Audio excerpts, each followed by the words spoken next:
China's biggest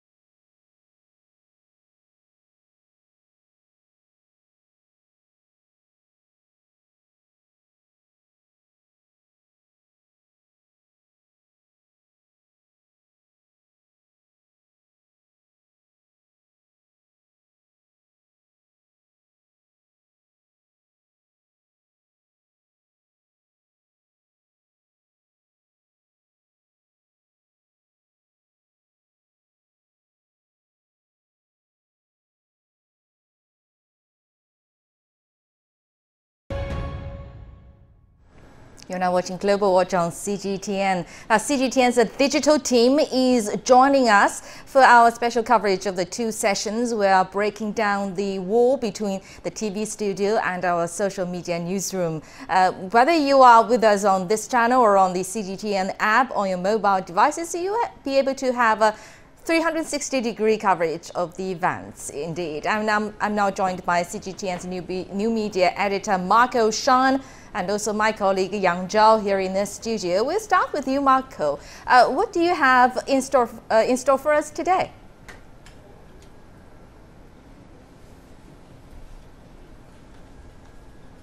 Thank you, Dongning. And hello, this is Marco live from the CGTN Digital Newsroom. First of all, I'd like to give you a brief introduction of all the things we're going to cover today.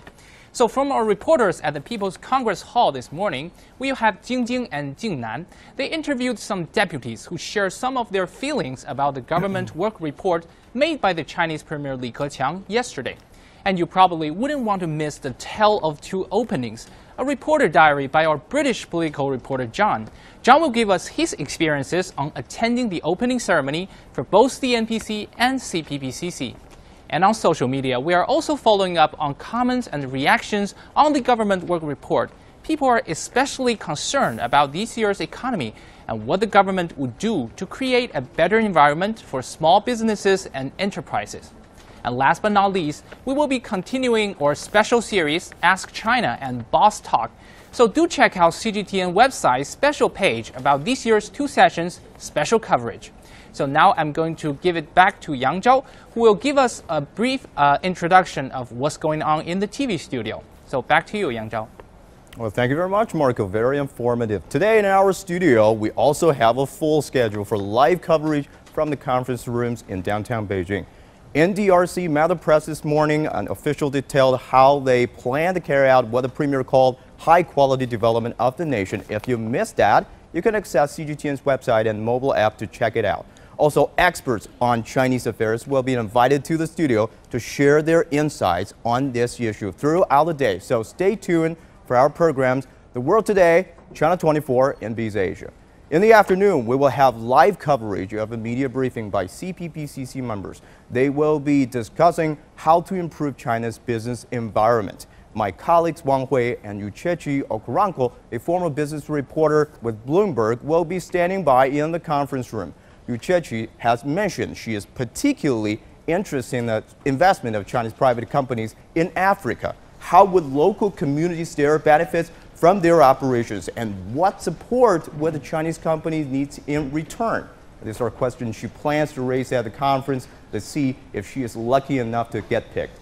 And out of the conference room, we will be crossing live to our reporting Wulei in Taizhou, Zhejiang province, also known as the front line of the Chinese manufacturing industry and home to thousands of local and international manufacturers. From cars to smart toilets to travel bottles, you name it, they most likely make it. Should there be any shift in China's business environment, Taizhou will be the first to fill them.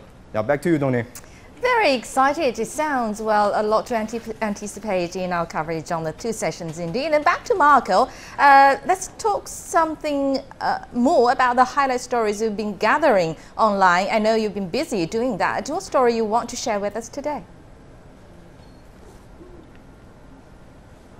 Yeah, of course. Yeah, all right. I mean, for today's highlight story, I'd like to share you a story called What China Counts.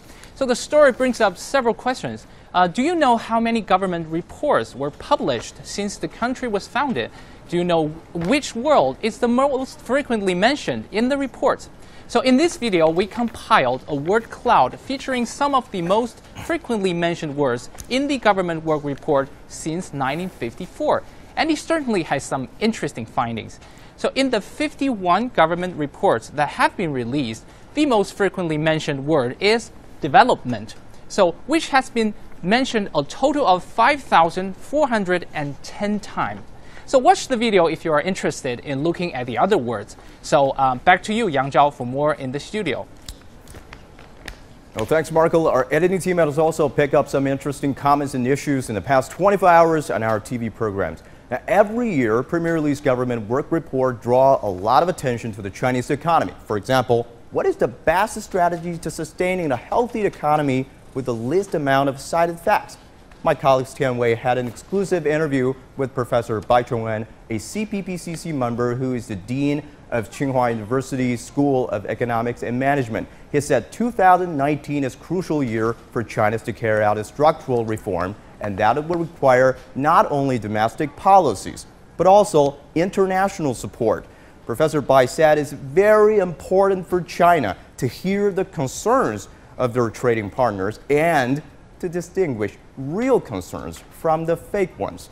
He also applauded China in adopting a market incentive mechanism instead of economic stimulus policy, which China also carried out before to deal with the 2008 global economic crisis. Check out the full interview on The World Inside.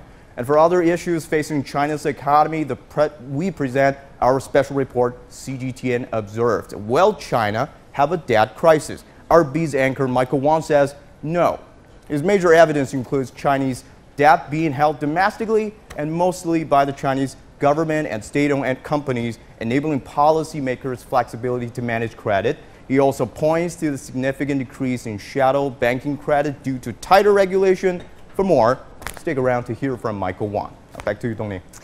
Well, marvelous indeed. So how could you miss CGTN for all that? Or let's get back to Marco. Well, today, we are having in the studio by Professor Zhang Jianping from the Chinese Academy of International Trade and Economic Cooperation, and also I understand you've been asking the netizens about what their major concerns are when it comes to the two sessions and the quality of their life. So tell us about what is topping their list.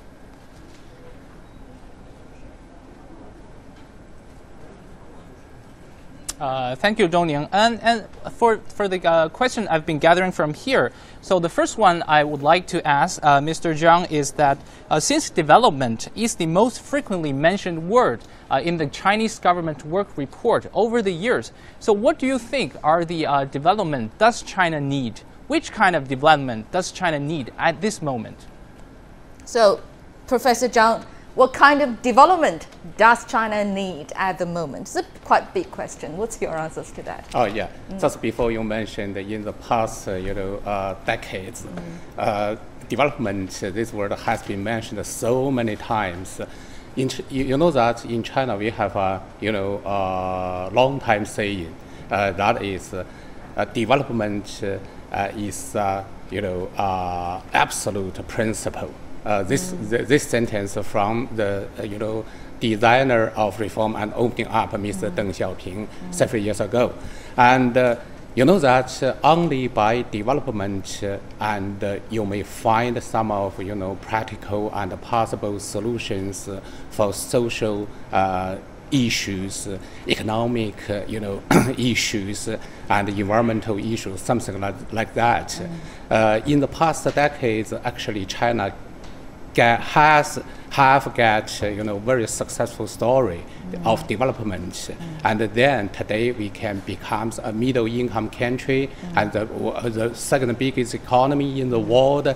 And next step at this moment, I think that we have to chase so-called high quality development. That means in the future we have to chase development by innovation, by high value added products and services. Thus, we can have a new economic driving force in order to achieve sustainable development. Meanwhile, we also have to chase fair competition in the market by improving our business environmental, and we can provide better market access for foreign investors. And the third one, we have to chase low carbon economy and the green global supply chain. And last but not least, we have to have more rational more rational income distribution system in order to make a more harmonious society in China. I think that in China, in case we can chase sustainable development, that means we can make better contribution to global development.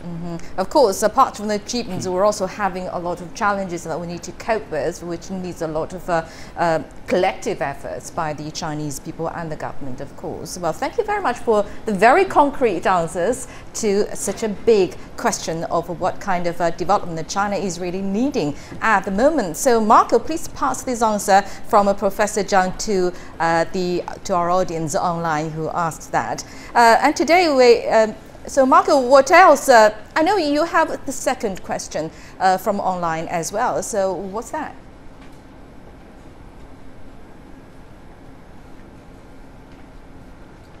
Thank you, Dongning. And the second one is particularly about the foreign investment law. Since China will be soon introduce this law, but our domestic Chinese companies, some of them are actually worried about the foreign investment law because it might hurt their interest. What do you think of that? Oh yeah, of course this is tough mission and deeply worrying about by China's domestic firms. You know that this type of worrying actually since China was discussing if China needed to access WTO. At that time, so a lot of China's sectors, different sectors, from agriculture to manufacturing sectors to service sectors, deeply worrying about competition from foreign competitors in China's market. But after China's access to WTO, today, so a lot of people find that actually in those sectors, we already accepted foreign investors, and you may find that market competition promoted sectors of quite good development. Also, in those sectors, China have our own very famous brand and very competitive transnational corporations in global markets. On the contrary, if you look at some of sectors, maybe we think that we need to protect them, and market access for foreign investors not so convenient. We need to have time to promote our own development. However, we think that the effectiveness quite limited. So right now, I think that new foreign investment law will provide better market access for foreign investors, also for domestic firms and our entrepreneurs. They have to know so-called very famous effect, that is a catfish effect. So in case that domestic firms and foreign investors, they can have fair competition in China's market, in global market, and then everyone could be, more competitiveness. And also, in that process, I think that consumers, they can enjoy better quality for both goods and services. So ultimately, the consumers who are of course, by domestic firms, they also have to promote their own innovation and improve their competitiveness. Otherwise, they will be punished by the market. Of course. All right. Thank you very much, Professor Zhang Jianping from Chinese Academy of International Trade and Economic Cooperation, and also to my colleagues Yang Zhao and Marco Shan. Every day for the next 2 weeks, Global Watch and CGTN's new media team will bring you the latest on China's annual political season like we did today. And we have some more stories on today's coverage of the 2 sessions on the show as well. And live coverage will also be available on the CGTN app. Stay tuned for all that.